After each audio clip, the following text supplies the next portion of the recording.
Army exam निकालना है तो भी याद कर ले। भारत की थल सेना की स्थापना कब हुई थी? 1 अप्रैल 1895। भारतीय वायुसेना की स्थापना कब हुई थी? 8 अक्टूबर 1932। भारतीय नौसेना की स्थापना कब हुई थी? 26 जनवरी 1950। भारतीय थल सेना का मुख्यालय कहाँ है? नई दिल्ली। भारतीय वायुसेना का मुख्यालय कहाँ है? नई दिल्ली। भारतीय नौसेना का मुख्यालय कहाँ है? नई दिल्ली। भारतीय सेना का सर्वोच्च कमांडर कौन होता है? भारत का राष्ट्रपति। भारतीय थल सेना के प्रमुख को क्या कहा जाता है? थल सेनाध्यक्ष। भारतीय वायुसेना के प्रमुख को क्या कहा जाता है? वायुसेनाध्यक्ष। भारतीय नौसेना के प्रमुख को क्या कहा जाता है? नौसेना अध्यक्ष। थल सेना दिवस कब मनाया जाता है? सही जवाब है 15 जनवरी को मनाया जाता है। वायुसेना दिवस कब मनाया जाता है? 8 अक्टूबर। नौसेना दिवस कब मनाया जाता है? 4 दिसंबर।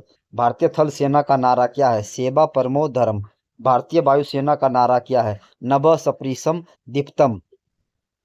भारतीय नौसेना का नारा क्या है? शम नो वरुणः। भारतीय थल सेना की सबसे बड़ी कमांड कौन सी है? उत्तरी कमांड। भारतीय नौसेना की पश्चिमी कमांड कहाँ स्थित है? मुंबई। भारतीय नौसेना की पूर्वी कमांड कहाँ स्थित है? विशाखापट्टनम। भारतीय नौसेना की दक्षिणी कमांड कहाँ स्थित है? कोची। भारतीय थल सेना की दक्षिणी कमांड कहाँ है? पुणे। भारतीय थल सेना की मध्य कमांड कहाँ है? लखनऊ। भारतीय वायुसेना की प्रशिक्षण कमांड कहाँ है? बेंगलुरु। भारतीय वायुसेना की मेंटेनेंस कमांड कहाँ है? नागपुर। भारत की तीनों सेनाओं को संयुक्त रूप से क्या कहा जाता है? भारतीय सशस्त्र बल। धन्यवाद दोस्तों।